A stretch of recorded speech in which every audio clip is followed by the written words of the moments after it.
मैं डॉक्टर मोतीलाल साकार, सहायक प्राध्यापक भाषा विज्ञान विषय में मैं भाषा की परिवर्तनशीलता पर चर्चा करने जा रहा हूँ। भाषा की परिवर्तनशीलता ये एक महत्वपूर्ण विषय है। परिवर्तन सृष्टि का नियम है। चाहे हम देखें कि संसार के कोई भी वस्तु हो, उन सभी वस्तुओं में परिवर्तन निश्चित है। इसलिए कि परिवर्तन ही जीवन है, चेतना है, विकास है, उल्लास है। जहाँ परिवर्तन नहीं है वहाँ जीवन भी नहीं है। मानव में जीवन है, चेतना है और परिवर्तन भी एक स्वभाव सिद्ध है। मानव की भाषा मानव का एक अंग है, उसमें भी सृष्टि के नियमानुसार परिवर्तन होते रहता है, परिवर्धन होता है। इस विषय पर आचार्य यास्क, आचार्य वार्ष्णेयनी इसका मत भी उद्धृत किया गया है कि प्रत्येक भौतिक तत्व में 60 विध विकार होता है। 60 विध विकार जैसे कि उत्पत्ति, स्थिति, विकास, वृद्धि, क्षय और विनाश, ये निश्चित है। परिवर्तन के आधार पर ही इस सृष्टि के जगत और संसार ये नाम पड़े हैं। परिवर्तन संसार के प्रत्येक पदार्थ में प्रतिदिन दृष्टिगोचर होता है। जिस प्रकार से फूल कली के रूप में आता है, खिलता है, मुरझाता है और फिर नष्ट हो जाता है, ये एक परिवर्तन है। उसी प्रकार बालक जन्म लेता है, युवा होता है, वृद्ध होता है, फिर वह भी नष्ट हो जाता है। इसी प्रकार भाषा भी उत्पन्न होती है और भाषा उत्पन्न होने से पहले वह बोली होती है, बोली से भाषा बनती है, बढ़ती है, परिवर्तित होती जाती है ना। जिस प्रकार मनुष्य वासांसि जीर्णानि यथा विहाय, इसके अनुसार ये गीता का एक श्लोक है, वासांसि जीर्णानि यथा विहाय। इसके अनुसार पुराने वस्त्र के तुल्य पुराने भाषा भी परिवर्तन की इस क्रम में अपना पुराना चोला उतार करके नया चोला पहन लेती है। भाषा की उपमा नदी के प्रवाह से दी जाती है। जिस प्रकार से कोई भी नदी हो, अपने उद्गम स्थल से निकल करके निरंतर वह बहती जाती है, उसमें अनेक नाले, स्रोत और छोटी नदियाँ बहुत सारे मिल जाते हैं और उसके स्वरूप में परिवर्तन हो जाता है, लेकिन उसका नाम वही प्रचलित रहता है। जैसे गंगा गंगोत्री से प्रादुर्भूत होती है, असंख्य छोटे स्रोतों का पानी उसमें मिलता जाता है, फिर भी वह गंगा के नाम से ही जाना जाता है।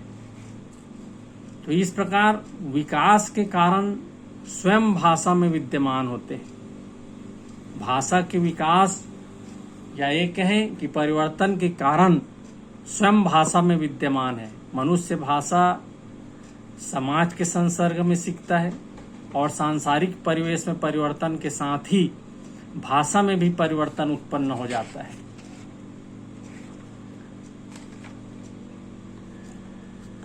इस प्रकार से स्थान, काल और परिस्थिति भेद, इसमें भी भिन्नता होती है।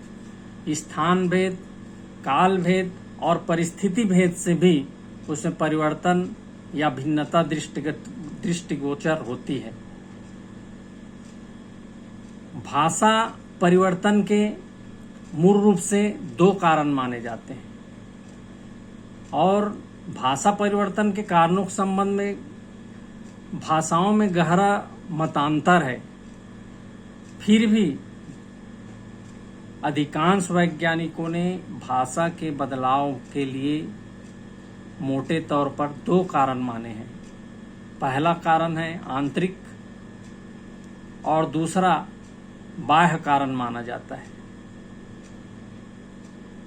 आंतरिक कारण पर हम चर्चा करते हैं।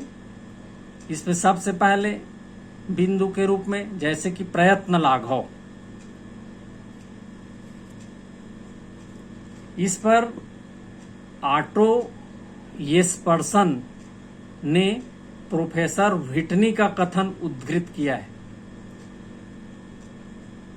मानव की एक प्रवृत्ति रही है कि वक्तव्य के लिए वाग्यंत्र सुकर होना चाहिए और इससे समय और श्रम की बचत होती है। मनुष्य की ये प्रवृत्ति भाषा प्रयोग में बिल्कुल लगी रहती है कि हम कम से कम बोल करके अपनी जो बातें हैं उनको पूर्ण रूप से अभिव्यक्ति दे सकें। कम बोल करके हम दूसरों को अपनी भावना को समझा सकें, ये प्रयत्न लाघव है। तो भाषा के परिवर्तन के आंतरिक कारणों में प्रयत्न लाघव का जो स्थान है वह महत्वपूर्ण है। श्रम से बचने की इस प्रकार की जो मनोवृत्ति है वो प्रत्येक व्यक्ति में होती है और इसके फलस्वरूप जिस प्रकार से लोग जो है शुक्ल दिवस को सुदी, बहुल दिवस को बदी, टेलीफोन को फोन, इस प्रकार से संक्षिप्त में बोलकर, लघु रूप में बोलकर अपनी अभिव्यक्ति देना चाहते हैं। दूसरी बात बलाघात। किसी शब्द के उच्चारण में जब भी हम कोई शब्द उच्चारण करते हैं तो कभी कभी ध्वनि पर अधिक बल देते हैं और उस शब्द में कभी प्रारंभ के सब अक्षर पर ज्यादा बल या मध्य पर या अंत पर, तो इस प्रक्रिया को बलाघात कहते हैं। इसके बाद हम आगे भावातिरेक है ना। भावातिरेक, भाषा परिवर्तन में भावातिरेक का भी योगदान रहता है। प्रेम, शोक, घृणा, क्रोध, इसमें भी भाषा कभी कभी मनुष्य को इस प्रकार से निमग्न कर देती है कि व्यक्ति आत्मविभोर हो जाता है और ऐसी स्थिति में मनुष्य की जुबान से उच्चारित शब्दों की फिसलन, जो भी शब्द वो उच्चारण करता है तो कभी कभी फिसलन की वजह से या फिसलन का घनत्व ज्यादा बढ़ जाता है। आत्मविभोरी व्यक्ति विचित्र ढंग से शब्दों का उच्चारण करने लग जाता है। कभी कभी प्रेमवश और दुलार के कारण लोग अपने बच्चों के नामों को परिवर्तन कर देते हैं। जैसे वीर बहादुर का बीरू, मनोरमा का मन्नू और नरेंद्र को नरेंद्र, ऐसे रूप में उच्चारित करता है। तो ये भी भावातिरेक एक महत्वपूर्ण कारण होते हैं। शारीरिक विभिन्नता, व्यक्तिगत या वैयक्तिक विभिन्नता भी भाषा परिवर्तन में कुछ अंशों में सहायक होती है। भाषा मानव की अर्जित संपत्ति है। एक व्यक्ति कई भाषा वह अर्जित कर सकता है, विभिन्न भाषा वह बोल सकता है। तो भाषा अर्जन में व्यक्ति अनेक भाषिक तत्वों को ग्रहण करता है और कई ऐसे तत्व है जो छूट भी जाते हैं। तो इस प्रकार ग्रहण करना या छोड़ना, इसका मूल कारण व्यक्ति की व्यक्तिगत क्षमता, उसकी निजी विशेषता इसको मानी जाती है। Doctor PD. गुणे, इन्होंने ये कहा है कि भाषा एक उपलब्धि है, उसे अर्जित करने में ही कुछ भाषिक तथ्य दूर हो जाते हैं और कुछ नए जुड़ भी जाते हैं। इसके बाद देखते हैं हम सादृश्य।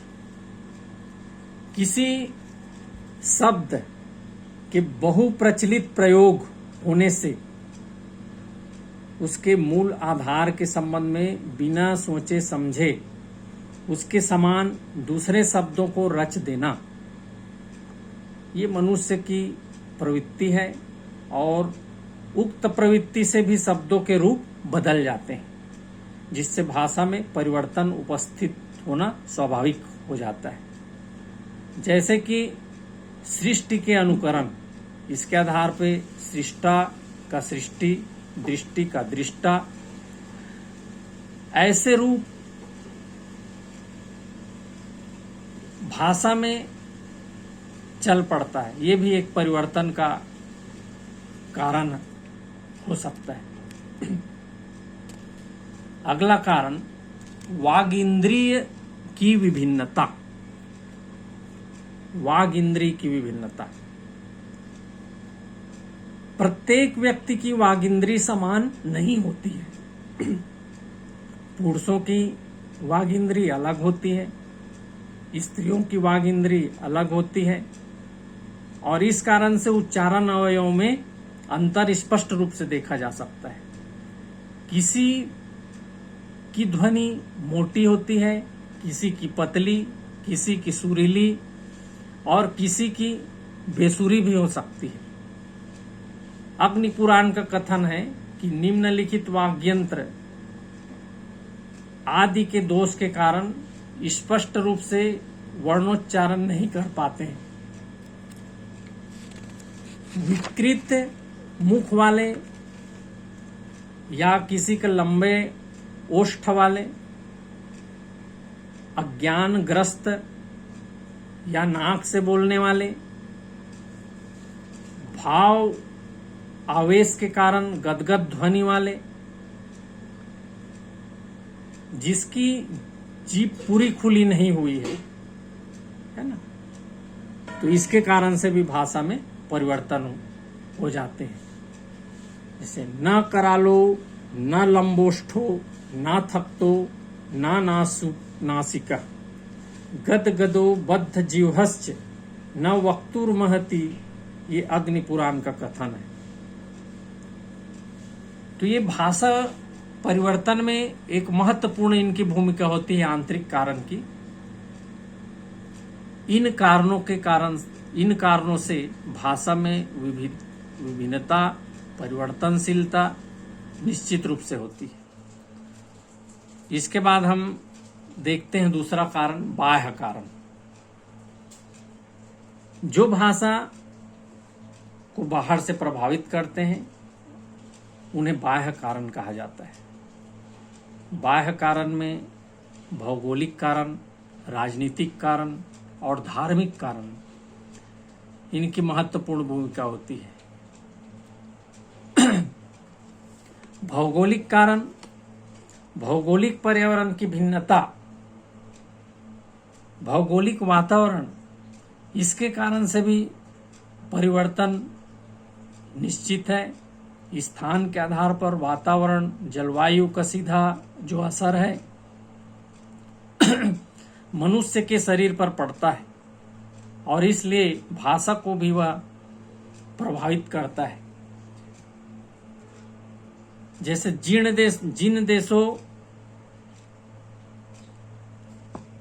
देशों की जलवायु उष्ण होती है वहां के लोगों का वाक् यंत्र अधिक मुखर होता है और स्पष्ट होता है, जिसके कारण से वे सरलता से सभी ध्वनियों का उच्चारण कर पाते हैं। उत्तर प्रदेश, बिहार, मध्य प्रदेश, दिल्ली, पंजाब, हरियाणा, यहाँ के लोग किसी भी ध्वनि का उच्चारण अति सुगमता से कर लेते हैं। इसके अपेक्षा शीतल जलवायु में जो निवास करने वाले हैं, जैसे अंग्रेज लोग हैं, तो इनके तालव्य ध्वनियों का उच्चारण ठीक प्रकार से नहीं कर पाते हैं। तालव्य ध्वनि संबंधित जैसे तराजू है तो इनको तराजू बोलेंगे, तेल है तो इसको टेल बोलेंगे, दिल है तो डील बोलेंगे। तो स ध्वनि ये भी उनसे स्पष्ट रूप से उच्चारित नहीं हो पाती और इसके कारण इसका उच्चारण स के रूप में करते हैं। जैसे कि तुम किस रास्ते से जाओगे। तो ये भाषा परिवर्तन का ये बहुत बड़ा कारण है भौगोलिक वातावरण, भौगोलिक कारण। दूसरा राजनीतिक कारण। बाह्य परिवर्तन में राजनीति इसका भी महत्वपूर्ण प्रभाव है और राजनीति के कारण से समय समय पर यहाँ पर विभिन्न आक्रमण हुए, क्रांतिकारी विप्लव हुआ। इसके कारण से भाषा में भी परिवर्तन होना स्वाभाविक हो गया। जब कोई राष्ट्र किसी अन्य राष्ट्र को पराजित करता है, वहां अपना शासन स्थापित करता है, तो उस विजेता राष्ट्र की भाषा विजित राष्ट्र की भाषा को प्रभावित करती है और परिणाम यह होता है कि विजित राष्ट्र की भाषा के शब्द रूपों में बदलाव शुरू हो जाता है।